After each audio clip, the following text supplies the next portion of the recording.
Okay guys, welcome to the next installment of the Anatomy of Style. In this installment we're going to talk about contrapposto. Contrapposto is one of the great innovations in art, and hard to believe as it is, art used to be a 2D idea, where we never saw an illusion of the third dimension. We looked at artworks and they were as flat as they were drawn. Look at the Egyptian art, hieroglyphics. Everything is flat, and we know that those characters are no deeper than the surface they're drawn on. They could be peeled off. And but the big revelation was the discovery of contrapposto, and before that, symmetry was seen as the ideal canon of beauty, where everything's symmetrical on each side, a straight standing up figure. And there's a very popular figure for centuries called the Kuros boy, and he was symmetrical. He did have a leg coming forward, but he didn't tilt at the hips. What changed all that, as far as we know anyway, is the Critias boy, and he was attributed to a sculptor called Critias, and but that's not entirely certain. But what we do know is there's a statue dated around 480 BC, and it was attributed to that artist. And all of this was very recent, and this was excavated in 1865, which is, in the terms of art, it's really very recent that we discovered the first asymmetrical statue. What do we mean by that? Well, basically, if we stand up straight, we're not very beautiful to look at. We're very stiff and rigid, and the human body's not meant to be that. We're supposed to be ready for movement at all points. And if we suddenly just tilt our hips and relax, bear the weight on one leg, then we're in a contrapposto stance. Everything's very balanced and very beautiful to look at. So hard to believe that took centuries for someone to discover and put into art. And oddly enough, it carried on with thought, the contrapposto, in the medieval periods. You see lots of flat artworks designed on stained glass and parchment that didn't embrace that idea. So it took many centuries later for the Renaissance to really understand and exploit contrapposto with Michelangelo, and particularly Michelangelo and Leonardo da Vinci, and that whole rightfully attributed era to master artists, the masters of art. Okay, and now I hope that wasn't too dry, but it fascinates me. If you look into especially Michelangelo's masterpiece, the statue of David ready to fight Goliath, I'm going to base my drawing on that particular pose with slight differences. So I hope this informed you somewhat if you haven't understood contrapposto before, and I would advise you to try and put it into your art as much as possible. It's such a beautiful thing. Okay guys, well, let's explore it deeper. Let's get started.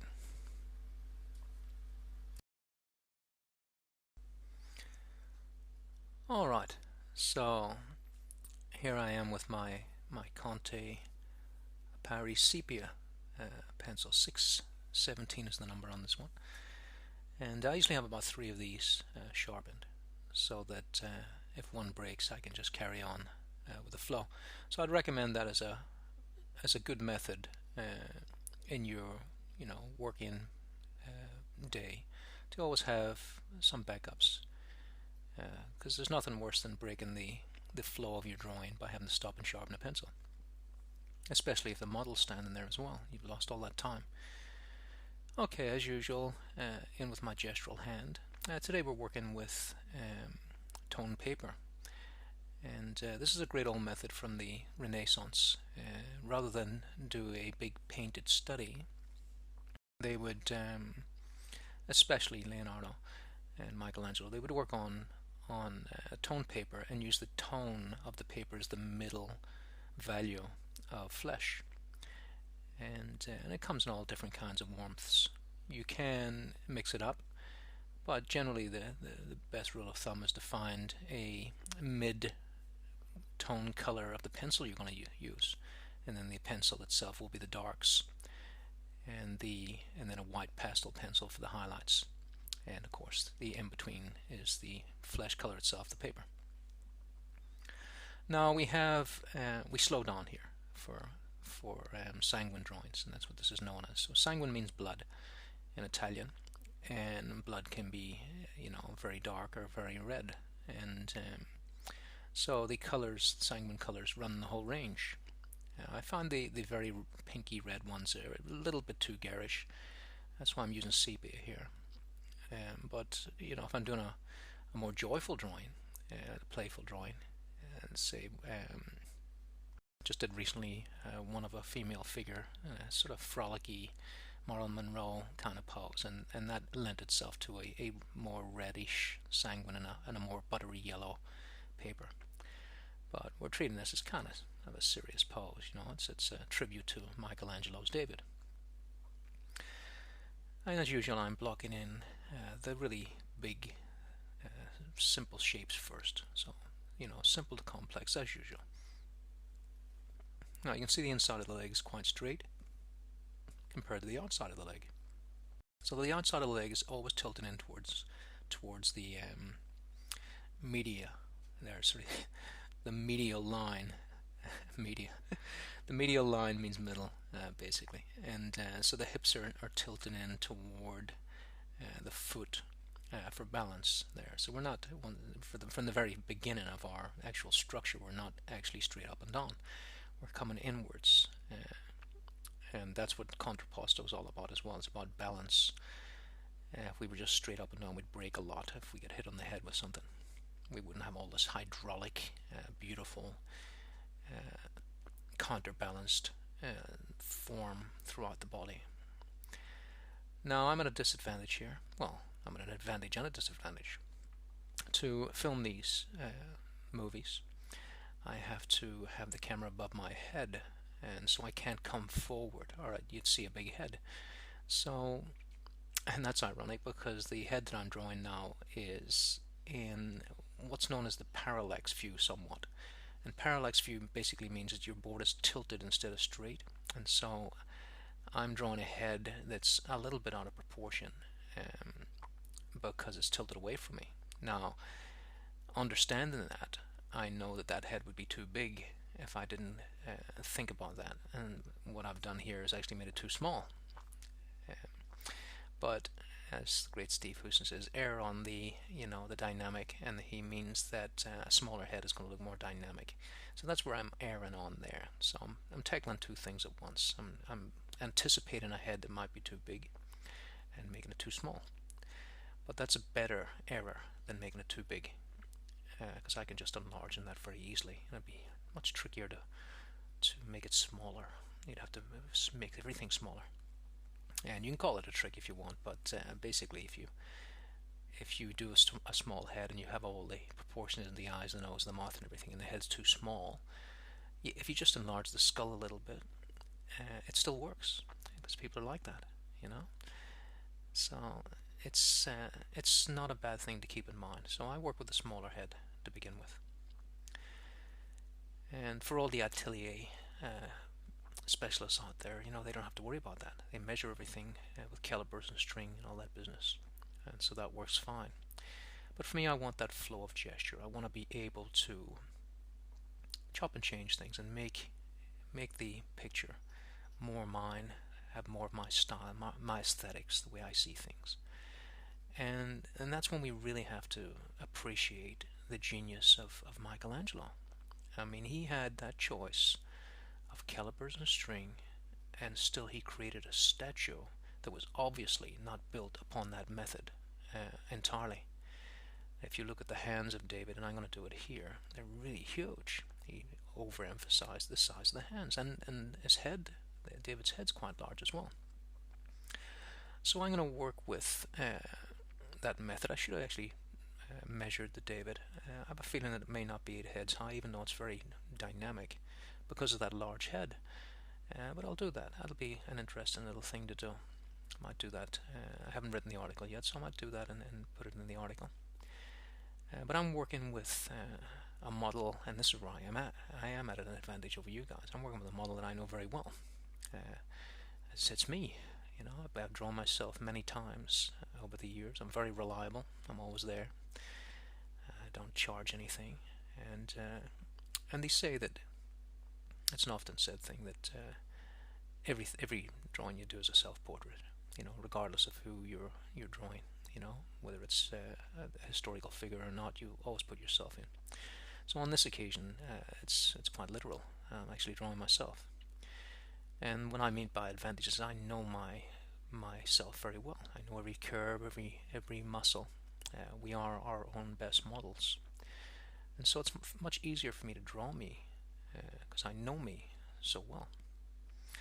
Now I don't know me as well as other models because I don't see me much. That seems strange, but I don't study me much unless I'm drawing me.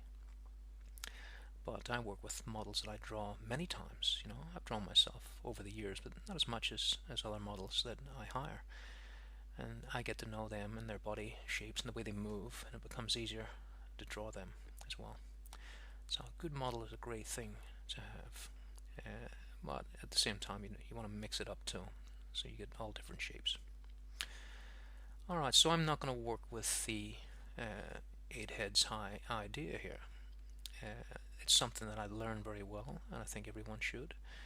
And then just vary off those 8 heads. That head coming down, if I was to take that head and put it down with the skull where the chin is now, it might just touch those nipples. But it looks too small for that. And then we get down to the navel for the next head. And I always find that 4th head down with the crutch isn't quite right. It seems too long for me for most poses. So the 8 head is high idea and ideal is great as an idea, which is what it is. And I am aware of it, and I keep it in mind, and it helps me to place things. Like, for instance, the elbow here is a curve coming through that navel works to find the crook of that arm and that elbow. You saw me just do it there. So it's the method's fantastic. It really is. But I'm working more with what I am, which is more of maybe a 7.5 heads high. I possibly am. I wonder why I've never done that either. I'll measure that. So heroically 8 heads high, and that's usually a very tall person, but not always. If I look at a tall actor like Tom Hanks, for instance, he's got a very big head. He doesn't appear to be heroically tall. He sometimes can look short because of his large head. I've got quite a small head. If I'm looking at this now, maybe it is 8. I'll check it out. That's something I'm interested in that now. I can't believe after all these years I've never done it. So that's going to be my little Sunday afternoon experiment to see how many heads I am. Let's have a look at it. 1, 2. That's possible. I'm seeing that the head barely comes down to the nipple there, so I've got a small head. I'm a small-headed person. And your head does get bigger as you get older. You'll often see that in old photographs. You see a young man and then you see an older man, the head's very large. The bones do continue to grow in the head and all over the body. As you knock bones, they rebuild themselves, and so they get gnarlier. So the hands of a mechanic are going to be different from the hands of a surgeon or a pianist. They're going to be much more knobbly. Alright, so there's all the shapes all blocked in, and now another disadvantage here for me, woe is me, is that I've had to draw this much smaller than I need to for these materials. I'm working on a pastel paper which has 2 surfaces to it. You turn it back and forth, have a try what you like. One side's rough, one side's smooth. But even here on the smooth side, I'm working at a scale that really fights the pencil. And the reason I'm not working any bigger is because the camera setup that I have really suits this size. And if I was to pull back further, it would be very hard to manipulate my head out of the scene and get you the detail and clarity that you really need as we pull further back with the camera. So for those reasons, I've had to work at a scale that's much smaller than this really should be as a fluid drawing. So everything's going to be very slow, much slower than the butcher's paper. Now the good thing is, from an artist's point of view, is that working with pastels on pastel paper, we suddenly have artwork that's worth something in a gallery sense, because this is archival paper. Butcher's paper isn't. So this drawing will survive as long as it's cared for, just like Michelangelo's drawings still survive today. And even more so. I'm not sure how archival those papers were. These ones definitely are. There's no acid in them at all. And also the pastel itself. If you ever wonder why pastel pencils are so expensive, here in 2018 we have a pastel pencil I bought for, I think, $6 Australian, something like that. And a lot of people, they look at horror at that price. But when you think about it, what's in the pastel is actually the same pigment as you get in oils, and it's just a binder difference, a dry binder, as dry as a binder can be, a gum kind of bind. And so a pastel drawing is considered by galleries a painting, and that's how they're sold and that's how they're priced. Obviously not the same as oil paintings or watercolor, but still it becomes a significant piece of art. And some people exploited it to fool high art, like Margaret Brundage back in the pulp era. All her paintings were pastel, and they were for book covers and novels, and magazines. Okay, and less intimidating than oils and watercolors, because we're not really mixing anything beyond what's happening on the paper. We're blending as we go. There's no mediums or solvents or anything to worry about. Alright, so back to it, guys. I do ramble, but I hope it's interesting. So I'm using my gestural hand, working slower than I normally do, because of the tooth of the paper. The paper really holds on tight to the pencil. It won't allow for a smooth, buttery transition like oils would. It's a dry media, and it holds on tight. And but what happens is, you saw me there wiping back with a tissue. As we continue to work on it, the paper actually starts to hold onto the pigment, and so those little micro sort of grooves that are holding the pigment start to fill up with the pigment, and so the paper becomes smoother, even though the human eye, we don't really see anything at all, but we feel it. And so it becomes easier to draw on as we fill those little pigmented hollows. So I want to also concentrate on a certain area every week as we draw, even though the broad theme here is contrapposto. With every drawing I like to concentrate on something, maybe a weakness or something I'm very interested in, or something maybe that the model is brought to the pose is so interesting that I focus on it. And legs are what I'm looking at today here, and knees in particular really flummox people and continue to. There's so much variance in knees. When it comes to a head, we can see the bones. It's basically looking at the skeleton, so we can really see the structure very clearly. And with some people's knees, we see that too. We see the patella, quite straight, or sort of quite defined, like an ice cream cone almost, with the ice cream part being the top where the patella is, and the cone part being the patellar ligament and tibia bone underneath. And I've drawn it that way. You can see at the minute it looks like a double scoop of ice cream on that left leg, and that's one of the things that trips us up. That second scoop there is more of a tendon and bursa thing heading up toward the rectus femoris, and so that's when it becomes complicated, because all around, I'm drawing the patella right now, all around that patella the problem becomes in the bursa. There's fat pads filled with water and fluid all around the knees, and they're different for everyone, absolutely everyone. And so the knees are different every time you see them. I have one model, Alana, who you'll draw over these issues, and her knee structure is very clear to see. There's hardly any bursa visible at all. But on me here, it's quite lumpy and bumpy. And also my knees have taken a hell of a lot of battering over the years. Knees tend to have been scarred. I remember being fascinated when I was a kid that I really busted my knee once on a big piece of iron, and I expected loads of blood to come out because it was quite an injury for a young kid. It was all jelly. It was jelly and water came pouring out of that wound in my knee. Still got the scars today on that my left leg, and that was I couldn't believe it, and I'd burst some bursa, is what had happened. So I was learning anatomy through injury at the time. I didn't learn it, I just observed it. No one told me what it was. I didn't even go to the hospital, I don't think, because there was no blood. I just put a plaster on that. But big scars there today.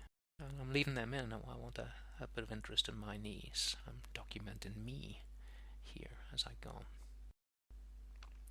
As a lot of artists have done. Rembrandt is very famous series of portraits throughout his life, from a very young artist, a child really, to a really old man. I'm using a sanding pad there to keep the pencil sharp. They do blunt very quickly because I'm going into some detail here. And you notice I didn't blow all that pastel away.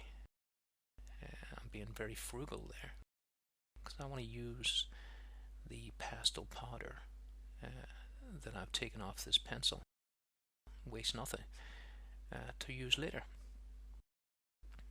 because it's a beautiful pigment, and it's been mined and purposed, and I'm not just going to blow it away. Out of respect to all the craftspeople that have put this work in, I'm going to make sure I use every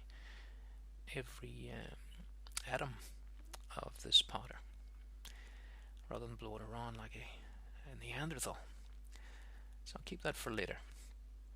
So here I am putting in the skull. Like I've said, the skull is basically, your face is basically a skeleton. But especially on my head, I've always had very tight skin around my cheek because I've got very high cheekbones.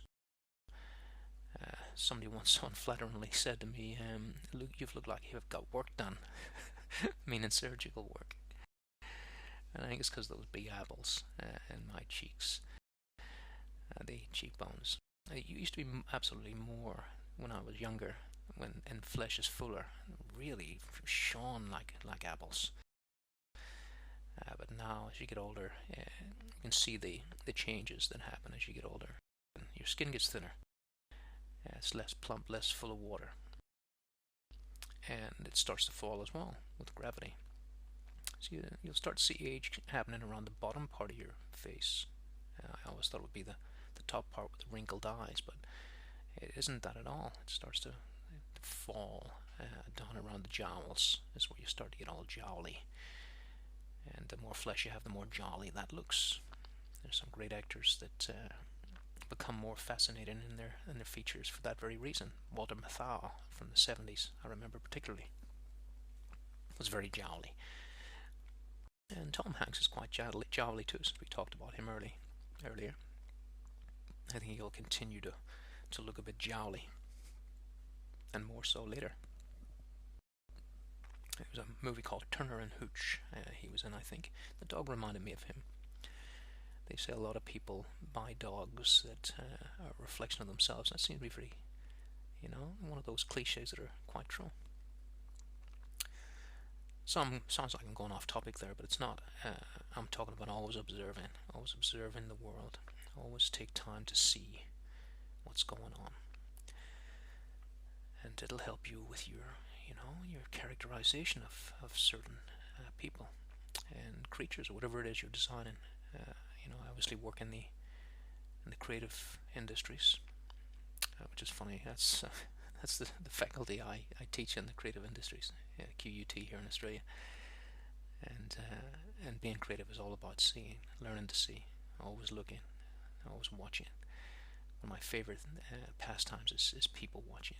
I advise you to do it as much as possible. See how they walk, turn, stand, smile. How do people function? What makes them unique? Even the dullest person will have some characteristics that's unique to them, that makes them them. Okay, so I'm bringing this a little close up in here to see structure. And now structure is the basic shapes, and then the anatomy is the more sophisticated shape that the structure is the simplified form of. So I'm starting to take all those little boxes and tubes that I drew and starting to put the anatomy on top. If we just start with anatomy, it's a very complicated, almost impossible thing to do. It's not impossible, but it's hard work and not pleasant. I like to get in there nice and gestural. You can see one of my gestural moments there is just taking that the sartorius muscle right underneath the tibia nose and up in a circular way to the knee, and it gives me a nice gestural flow. So working on my legs here, and I was looking for the best models I could, and when I saw a bodybuilder come into the agency, the life drawing agency, I thought, oh, this is terrific, this is perfect for me. And it was actually hugely disappointing. It was hugely disappointing, because you can see here these are honest muscles, if you want to call them that. These are muscles built from, just living. This is me living, walking, working, cycling, running. These are my honest muscles. And so they're not these huge, big, massive bodybuilder things that are born often from all kinds of reasons. And I can often tell, well, I always can tell when a bodybuilder's been using steroids. The muscles are completely unreasonable. I had some friends that used to take them, steroids, and you could see actually stretch marks from their underarm to their shoulders, where their muscles had grown at an ungodly rate. It just wasn't possible without that addition of medication. So I never bothered with any of that stuff, thankfully. And so, like I say, the muscles that I'm drawing are actually more human, if you like. These, and that's why I don't use the bodybuilders anymore, because I want to draw a classical figure that can hold its head up over centuries. This person that I'm drawing could have been born in the time of David, where there were no steroids, well, not manufactured anyway. And so every muscle was hard fought for. And also, lucky enough in my life not to have been addicted to sugary drinks and things like that. So I'm very lucky in a lot of ways, never being caught up with smoking or alcohol or drugs or anything like that. I know it sounds a bit preachy. That's not what I mean. What I mean is that this is a figure that could be born in any time, and I want that in all of my models, so that the work will always look classical. It'll never look like a product of a certain era where things change for some reason. Someone had put I think it was a scientist, had put up a picture of a beach from the 1970s, and the purpose wasn't to show what people looked like in the 1970s, but that's what the conversation became. That on this beach in the 1970s, everybody was relatively slim. Everybody was relatively, by today's standards, in good shape. And I think it's mostly what I've talked about. There wasn't so much sugar and products and all that business, and especially the phenomenon of sugary drinks, which, like I've said, very luckily never been part of my lifestyle at all. And I think the reason that we're in bad shape these days is because of that industry. That constant packaged foods with really bad stuff in them. So always looking for a model that'll give me a classical, honest-looking figure that could have been born in any time. And I had to use myself because pickings were slim, and I waited quite a while. And sometimes you get a model, and they're in terrific shape. And the next time you see them, maybe a period of maybe 3 months or stuff, and they've been on holiday or they've gone and met up with their parents and had a big binge, and they're just a whole different shape. And so I've decided to not take any chances on this one and just use Mr. Reliable to get it done. Alright, so here we go. We got everything we need now, and I've left that drawing on the left to show how complicated things can start simple and take us right through into what we have now is something a little bit more sophisticated and complex, built on very simple structure. Well, I say very simple structure. When you look at it all in one big hit, it looks quite complicated, the structure, but we did it in small parts. Just like any science, you work on a small idea and keep on moving with that small idea as a series of smaller ideas until it's one big idea, and it looks complicated. But that head's still a very simple egg shape, as is the chest, all the way down to those legs. But look over at the left and see how the rhythm is constantly in my mind, that rhythmic idea. I've got my little dogs in the background there. Yeah, just ignore them. They've got a joy for life. I just have to accept that in the recordings. Little Maltese. They're vibrant. Alright, so it looks like I'm using 2 fingers there, but I'm just using one. That's that little pinky finger. It's a maverick. He just hangs around. I don't want to curl it up underneath in case it rubs against the surface. So it's just 1 finger being used there. And sometimes I'll put both of them down on the page and as a bigger swathe as I go. So if you look at the left hand side, you can see the micro changes. The head, that little tip I said earlier, even though the eyes haven't changed and the nose hasn't changed position, I've enlarged the skull, and that's enough to fix things. And in fact, I've probably gone a little high there. I'll probably correct that and bring it down again, back and forth. So I'm using tissue here to soften the edges now. I've got all my structure in, and if you squint, you can start to see it all coming together. Now I've made these little micro changes as we go. Every little micro change you make is, it helps the art. At this stage now, if I look at this, it kind of looks like it's been traced. It's been accurate enough with the time I've taken to look that way. But there's a little bit more. There's something just a little better than that, and it's that it's more fluid than a tracing. And in advertising, there was lots of tracing going on because jobs had to be done on time, but you don't want to be tracing, camera distortion, which we talked about in the first issue in this series. And so I constantly draw straight onto the page without tracing. I think it's a very destructive idea. And once again, back to Steve Houston, he was talking about, and I wish I could have had a conversation with him at the time because it was recorded, about how he found work in advertising was actually detrimental.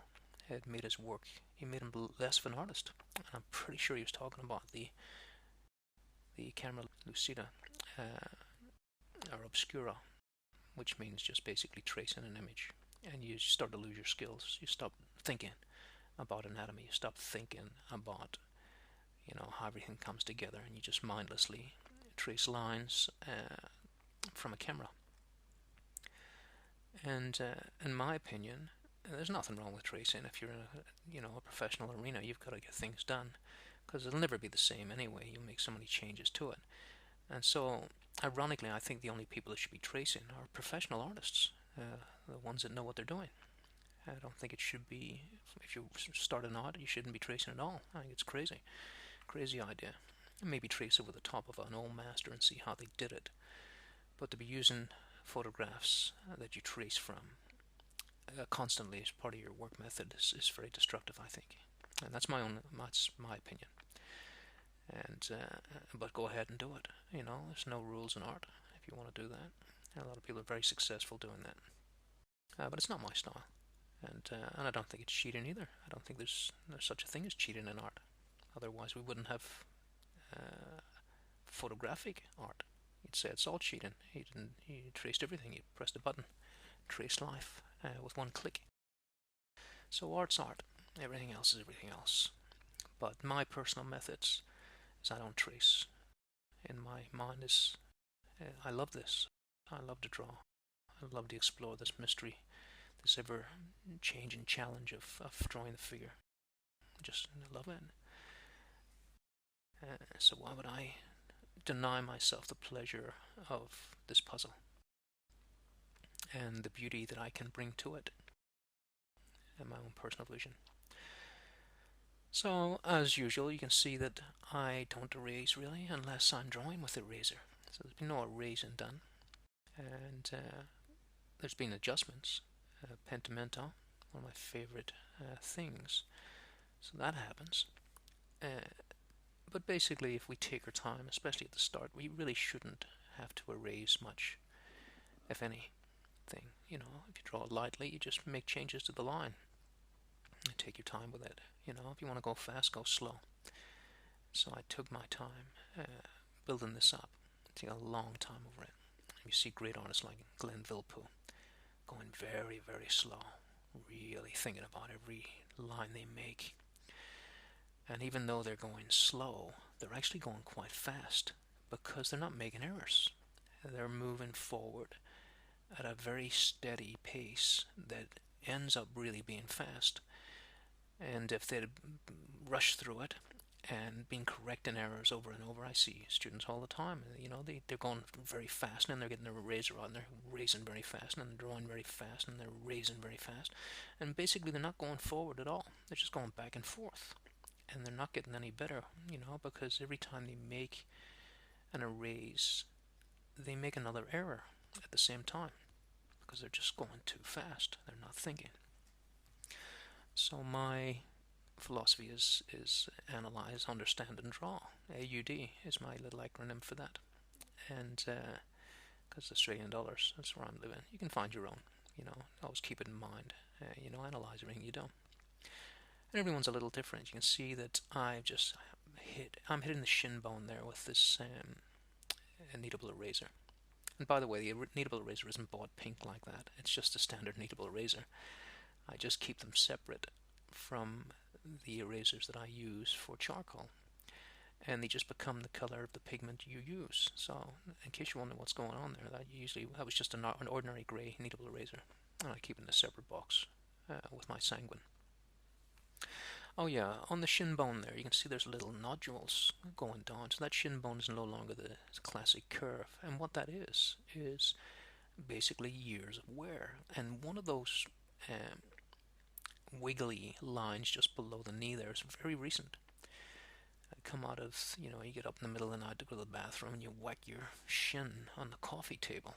And I've got a coffee table that was made in India, and it's oak. And it has an edge to it, and it really, that was one of the worst knocks I've ever had.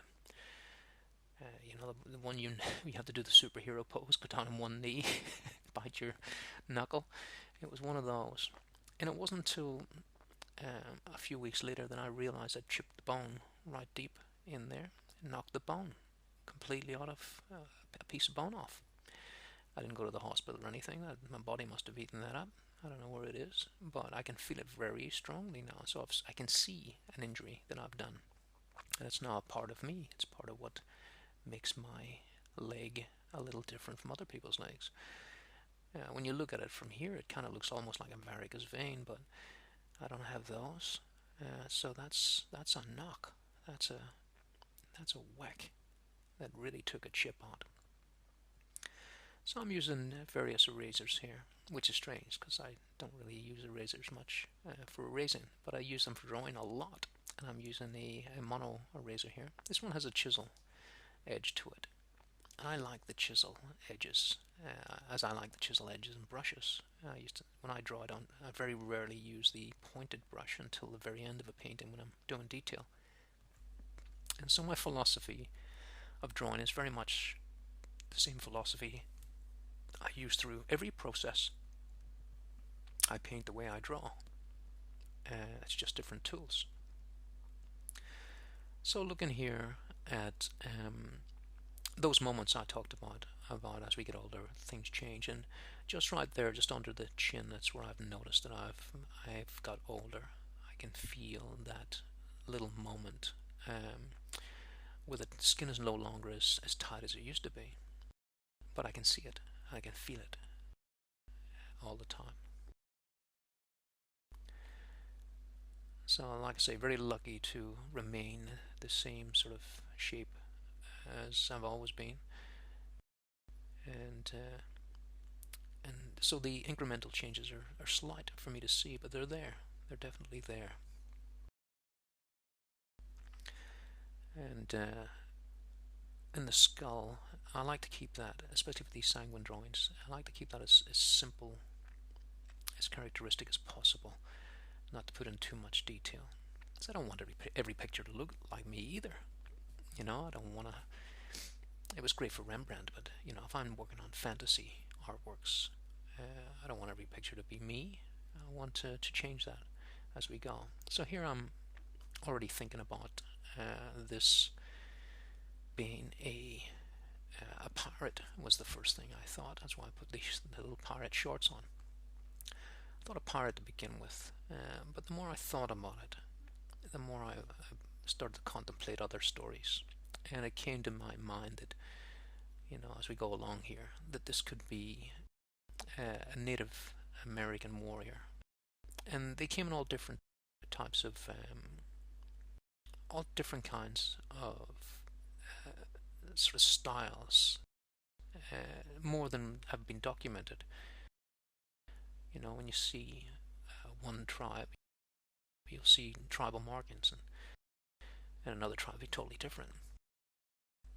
But what I was fascinated by when I was very young, I saw a movie. Can't remember which one it was, but the Indian chief was helping the soldiers find other tribes, tracking them down. And I've seen that also in Aboriginal history from Australia. Every once in a while, someone will turn and they'll take the king's shilling and they'll join the other side. And that betrayal was always quite painful. Imagine that if you were tracked down by someone you trusted, your own people, and betrayed. So betrayal is a big theme in my art. I think it's a very powerful theme. And so I started to think about the trackers, you know, that used to track down their own people. And so I've decided to title this The Tracker and make it a nondescript tribe that could be anywhere. It could be in Africa or in Australia or in America. It could be anywhere. These always existed in the slave trade in Africa. There was tribes that would help the slave traders find other tribes and make them captives. So here we have a theme, the tracker, and I'm using my little mono eraser here, and this is a smaller one, a thinner tip for this one, because I'm plotting out the highlights. So with sanguine drawings, there's a lot of pre-planning because we need to leave the surface clear for the white pastel pencil, because if we touch the actual sanguine color with the white pencil, it turns this horrible pink color. So really the white shouldn't be touching anything other than the bare paper. So before I put any white on, and the gratification of the white is it's so seductive that when students first see it, they want to get straight to it as fast as possible. But for me, I want to get to it as you know, delay it as much as possible, because I know how seductive it is. So I want the drawing to work without it before I use it.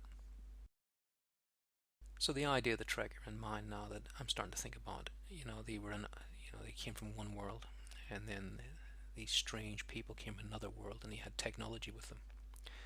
And so the technology they incorporated it into their own warfare. They bought guns from unscrupulous gun dealers, and so this trigger is going to have some munition. I think that belt, I'm going to add some bullets to it. So we'll have a mix of old and new, and a little loincloth. The Native Americans wore loincloths, and that mixed with the munition belt may be an interesting contrast, I think. So using the paper stump here, the paper stump, once again, I keep it separate from the charcoal paper stumps. And once again, you don't go to the art store and say, can I have a charcoal paper stump or a sanguine paper stump? It's basically just paper stumps, and I separate them to make sure that, I'm not going to dirty this picture with a stump that's been used for charcoal. That's why it's pink. It's pink because it's been used for this. And so I'm blending the edges, the cores, the corner forms. And you got to be very careful with this. And this is just like the white pencil. It's very seductive, because what it's doing is it's softening the edges, and it's giving us an airbrush effect. And I used to airbrush for a living, and grew to really dislike the method needed for the pre-plan and the frisket cut and all that business. So I actually quite prefer this. I'd rather have done this back then, but demands of clients were that it had to be super smooth, and they may not have accepted that. But this is a much better method, because you can get so tight with it, and it doesn't look as mechanical. And you don't need frisket. You don't have to guess what's underneath. Frisket was basically plastic film that you cut with a knife, and you peeled it back, revealed an area, and then you painted into it with a spray. But you had to guess the values, because obviously the frisket would turn dark on the borders, and now the relationship between what was light and dark is obscured. Whereas here it's wide open. We can see everything. We can plot it as we go. There's no hidden stuff. We can see the darks and lights very clearly. So using just an ordinary tissue, and tissue is a great blender, and as our fingers, if you sweat a lot or have greasy hands and you want to maybe dry them off. But what I would say, if you have got a problem with fluid on your hands of any kind, grease or water, I'd say get that powder that you saw me work with there earlier, as long as obviously you don't have dermatitis or anything like that. Then rub it into your fingertips, and that'll seal the pores, and you won't have to worry about making a mess on your drawing. So I keep my hands dirty, really. You see artists wearing gloves, but I mean, that's a wise decision if you're using pigment like cadmium, for instance.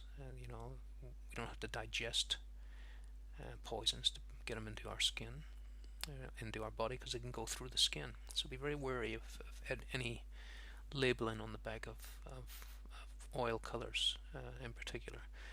Have a look and see what's going on there. I mean, it's less and less toxic all the time, but they're still selling cadmium, I'm sure they are. And lead white is almost gone, but it can still be bought in specialist shops. So be careful out there. But with the pastel pencils, I feel pretty secure with them. There's no warning labels that go with pastels that I've seen. But I'm very wary of anything that's cadmium. Okay, so here we go. You can see me flipping back and forth there to get that gestural grip, because the gesture is one of the hardest things to maintain with a male figure, because the male figure is very blocky.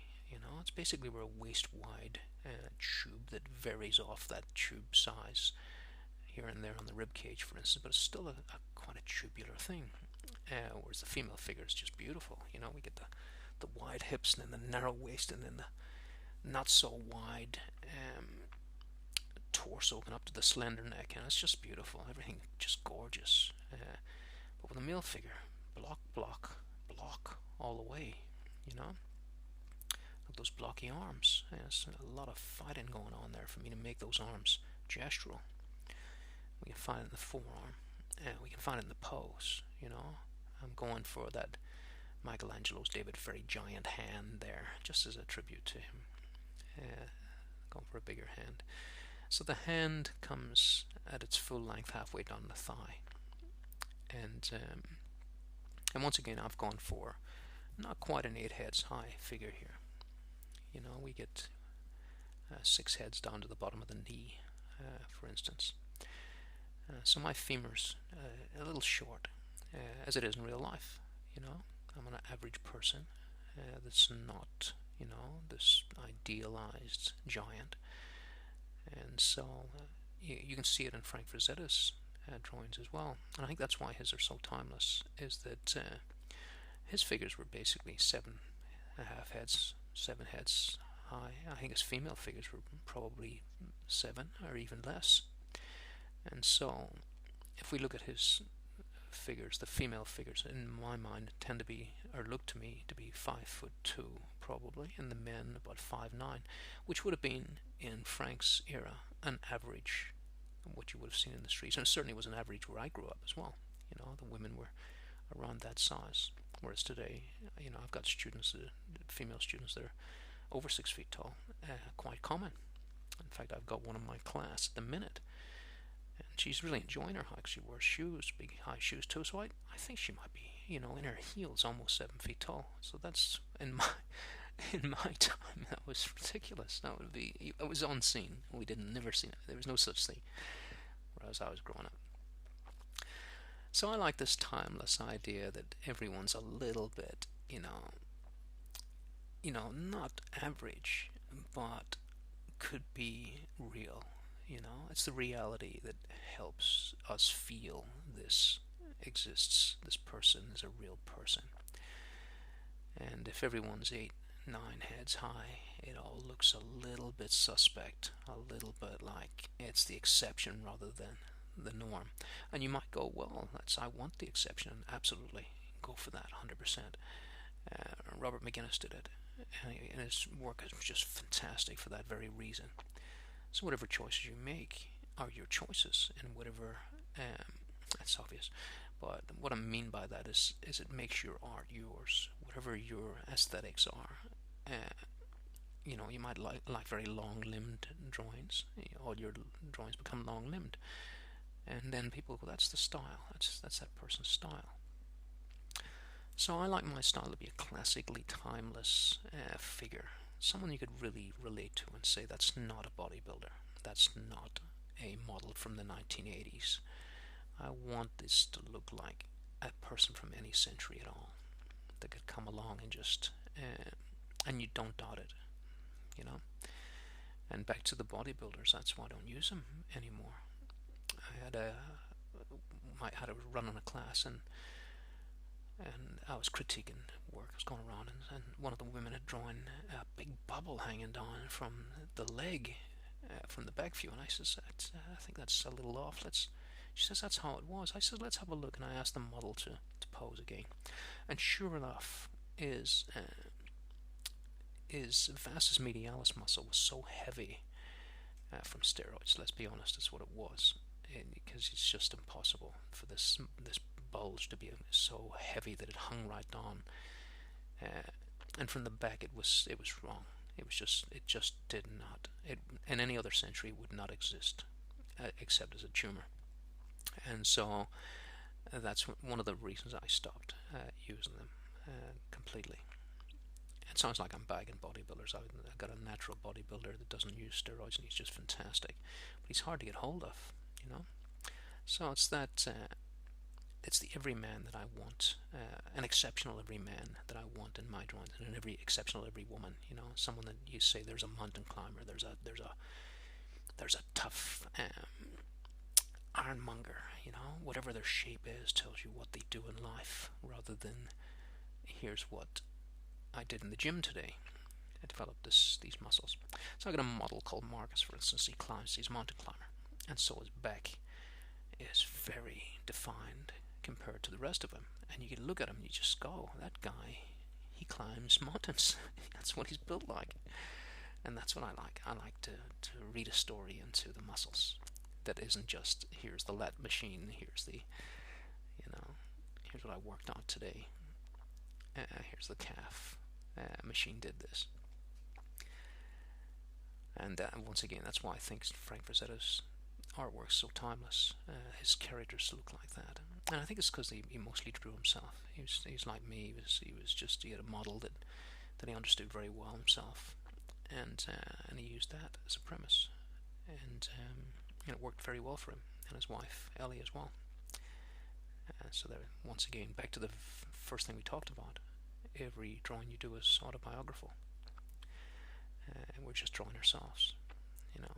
We're the heroes of our own stories. So putting in the crest of the ilium, which is really the corner of a bone. And you'll often see two lines there, like you can see on me. There's a thin, sort of a fainter line above, and what it is that's the part where the male figure puts on the weight, and so that'll fall over that crest. As I put more weight on, it'll come right over the top of that crest. So the second shadow is basically the top of the crest. We're seeing a line, and it's a very definite line, but the line is basically the flesh starting to push over the top. The other line on top is a faint glimmer of the edge inside. So this isn't just resting on a paper thin line, it's resting on a crest, which is a curved bone inside the body. So you'll see a double line in there. And that used to confuse me. I couldn't quite understand what was going on there until I started thinking in a more dimensional way. So the iliac crest, the crest of the hip, and everything terminates there. The oblique muscles that sit on top, and then the crest goes down further, down to the pubic bone, and all the stomach muscles terminate there, all the abdominals. So you can call that a borderline. Everything stops on that line from the top part of the body. Everything starts on the bottom part.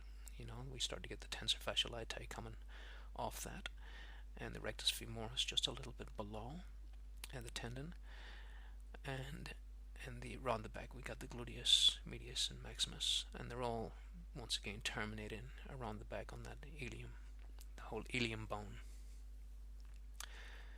I was watching a detective show the other day, and it's called The Unforgotten, I think, and they discover a skeleton in the motorway. They're rebuilding a motorway junction, and someone had buried someone there, like gangsters used to do. They go to building sites and drop a body into the concrete base that's being set for a building, and no one ever finds them again.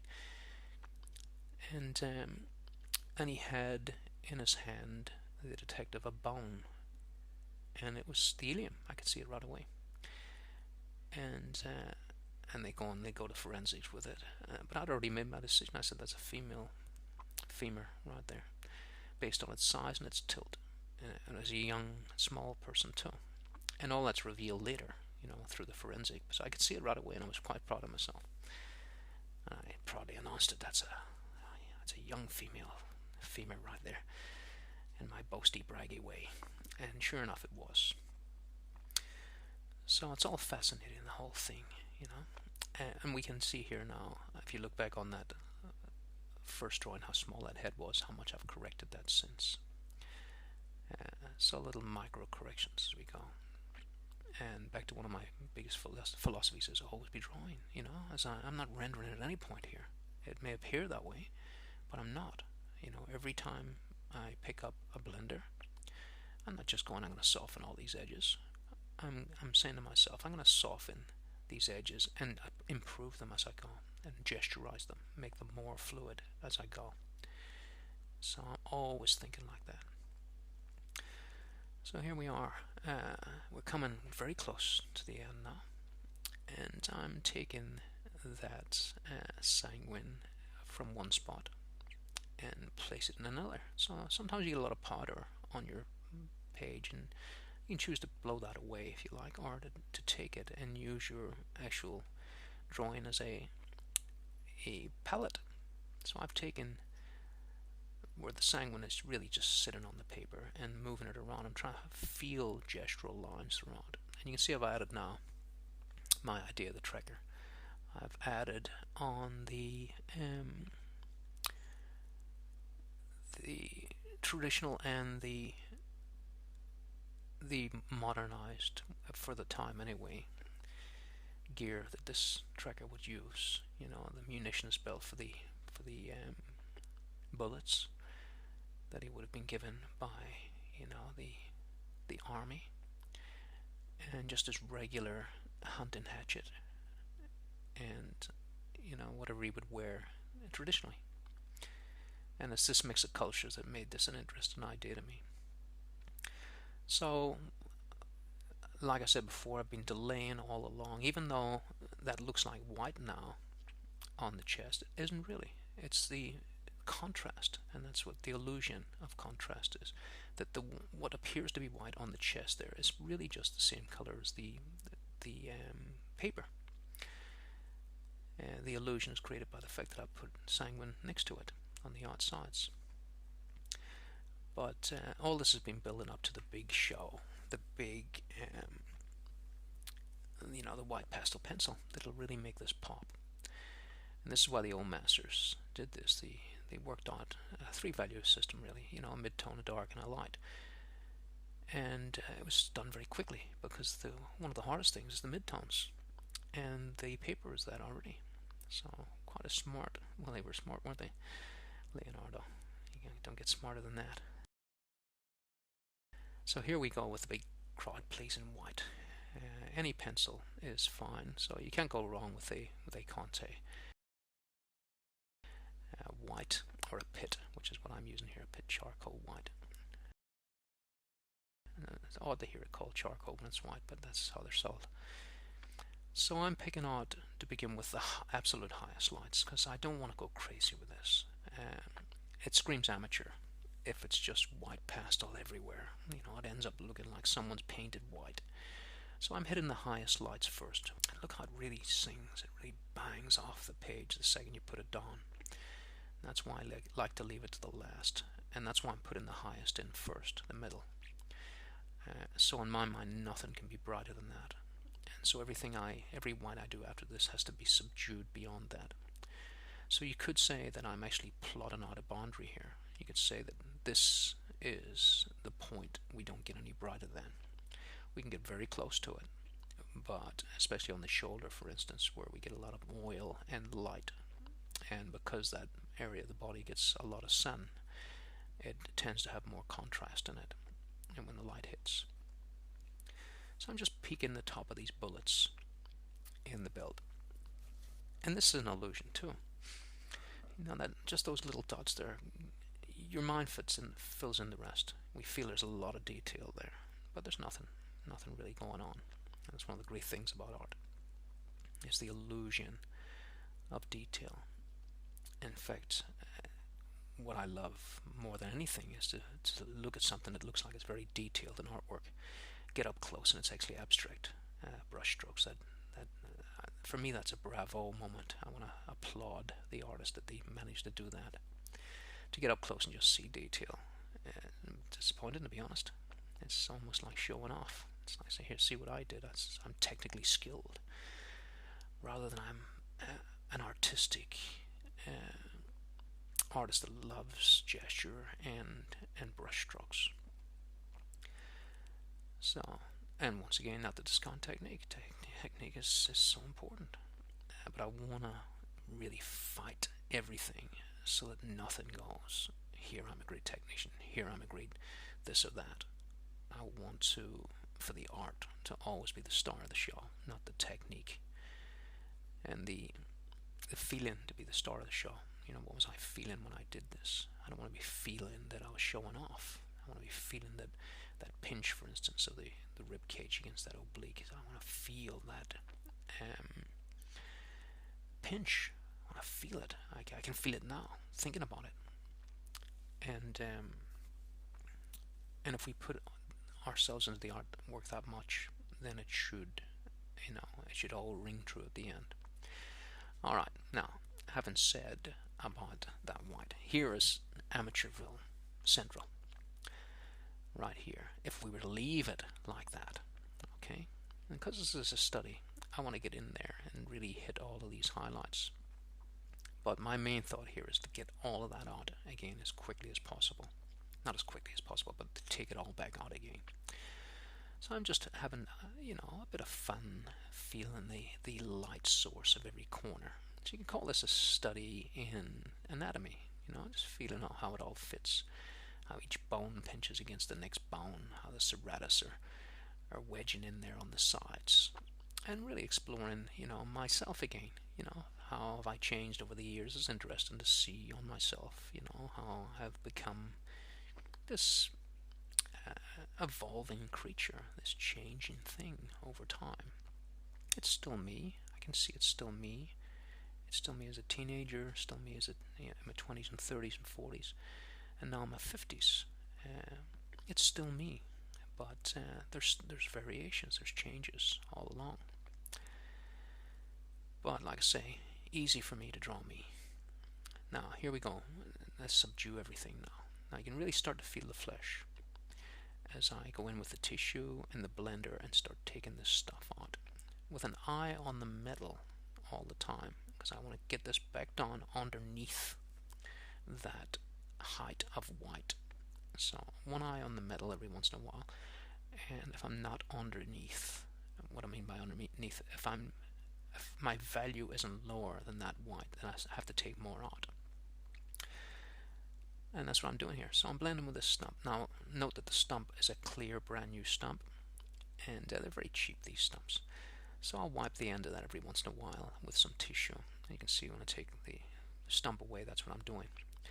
And then I'll go in with a bit of tissue, or even a bit of a razor, and take away this white. So my whole idea here is to take this white, knock this white back until we have a fleshy, soft, but not too soft form. This is the fight all the way along.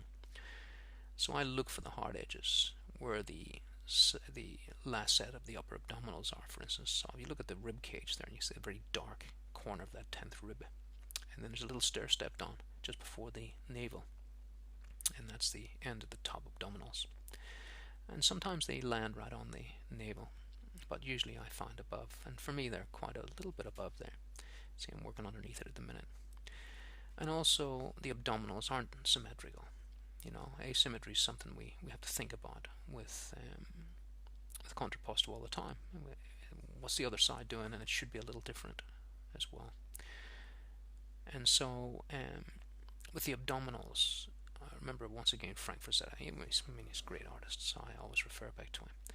He did, every once in a while, we're all human. He did Tarzan and the Ant-Man, I think it was. He often would repaint his pictures. And his first version of Tarzan and the Ant-Man, he had drawn Tarzan with realistic abdominals, because they're nearly always asymmetrical. One's always nearly higher than the other. They go up. As they get up further into the body, they tilt more. But they're nearly always, they're always, I've never seen absolutely perfectly symmetrical abdominals. So in his first drawing, he had drawn asymmetrical abdominals. They were up and down and left and right and strange angles, and they looked great. And he came to repaint it again, and he did the symmetrical in relation anyway, relevantly, next to the first one.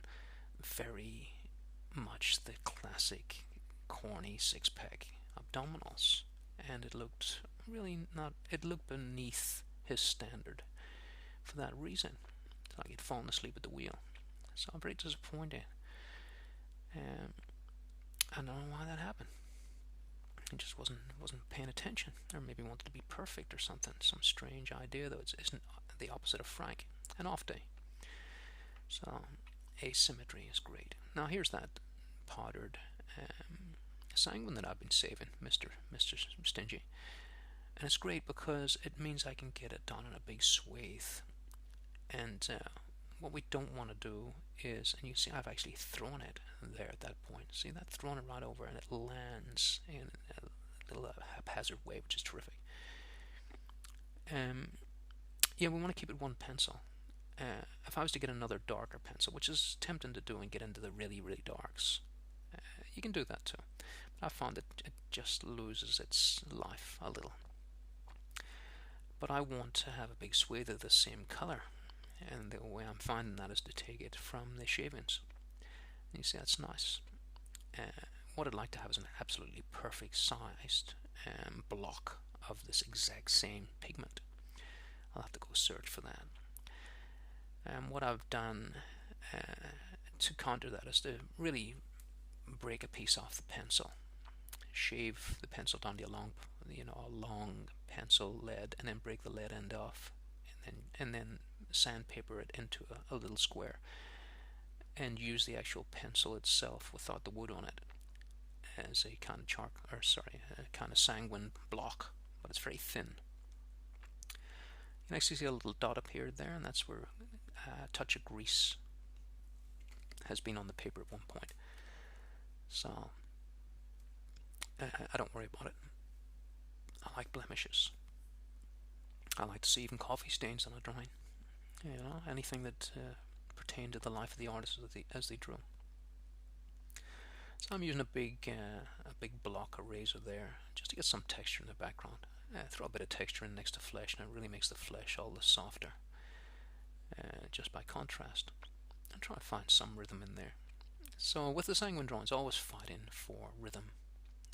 It's not the butcher's paper, slippery, beautiful, buttery texture, or well, there is a bit of texture to butcher paper, but less textured surface and less tooth. A tooth is basically a dry texture, and a tooth drags your pencil along it. With butcher's paper, there's no drag, so we're moving smoothly all the time. So this sanguine drawing would have taken me probably 3 hours, maybe even more, with all the fighting against the paper and the tooth. And a butcher's paper drawing would have taken 50 minutes to an hour and a bit. That's what I'm finding as my averages anyway. No, that depends on a good day or a bad day as well. So 3 times longer for a sanguine drawing, and all the time fighting to keep that gesture. But my word, it's worth it when you see just how beautiful the pop is. We won't get this dimension ever on butcher's paper. The dimension of a sanguine drawing on toned paper, you'd feel this little guy could walk off the paper now and step toward us, because of the dimensional aspect of the 3 values that we have here, especially with the white highlights. Now you can see that I've toned it all down, but I've still got a really high highlight right in between the chest muscles there, probably too much. You can see it after the fact. It's good to put your drawings away and then look at them later and then do little adjustments. Like I say, Frank Frazetta was very big on that. He would do it a lot. Not always the best idea, because sometimes it's the little errors, if you like to call them that, because I don't think there's already any errors in art. I just think there's learning experiences and little anomalies that make some things work. So every once in a while you can break a rule. So if that white highlight in the chest there goes higher than the metal, yeah, okay. That's not what happens in real life, and sometimes that's what makes it so nice to look at, is that it doesn't happen in real life. You've got something that's definitely a drawing. And I'm very aware in these closing stages that I don't want to end up with something that doesn't look like a drawing. So I'll rough the edges up. I'll rough the pencil lines in at the very end. I'll take away that smoothness. At the minute I'm putting a little bit of smoothness in here, mind you, to get that coarse shadow edge. So if everything's scratchy, that's fine too. If everything's smooth, not so much, I don't find. Not for my tastes. So I'm very wary of it. The smooth business, but you put a little bit of smooth next to a little bit of scratchy, and then you got something very interesting. So I've got that eraser you see me using there with the fan on the back is really handy. You just flip it over and brush that debris away. It really helps a lot. Keep things clean. So coming in at the end with a kneadable razor, and you saw in my hand lots of tools. At the very end I'm going over the whole thing with basically every tool that I've used throughout, to touch up here and there where I think it could benefit. And like I said, this drawing's taken 3 hours or more. It could take 10. I could keep on working on this. It doesn't mean it's going to get any better. In fact, most likely it's not. But I think that these additions that I'm doing now have improved it. You know, it's I've often heard it said that what makes the difference between an amateur and a professional is the extra time the professional puts in. It sounds like the opposite, doesn't it? You think a professional goes faster. Well, they do. They do go faster, but they take more time to get it right. And that's the difference. The difference is the professionalism, you know. And with art, you know, I could say that, and then say the opposite. I could say the difference between a professional and an amateur is that the amateur works the thing to death and kills it, overworks it, and that's very common too. There's two different thoughts there. They're the same thing. It's less likely for a professional to overwork their work by putting more time in, but they can too. We all can. So the extra work I'm putting in here is to improve it, not to render it into this polished oblivion. It's to try and find a little bit more character in it every time. So if you're always drawing, always thinking, you're most likely making improvements. Alright guys, so there we go. So I hope you've enjoyed that. I certainly have. I've enjoyed making this drawing. It was tough, I'll have to say. It was a hard piece of work to get right. And because it was for a magazine article, you know, I probably labored a little bit too much. So I want it to be good, you know. And when I talked to the editor, Claire, she was talking about maybe it might go on the cover, and so on. A little bit of, you know, thought about that, and it froze me up a little. But overall, not bad. Not a bad outcome at all. Certainly enjoyed it. And as long as you're enjoying your work, then you're gonna make something that's worth looking at. And remember that if you're bored when you work, it'll look boring. And I certainly wasn't bored when I was doing this. Alright guys, so I encourage you to try Sanguine. It's a beautiful thing. And I look forward to the next time we meet and hang out here. And let's see what comes from the next issue, another female figure. Alright guys, until next time, good luck with your art.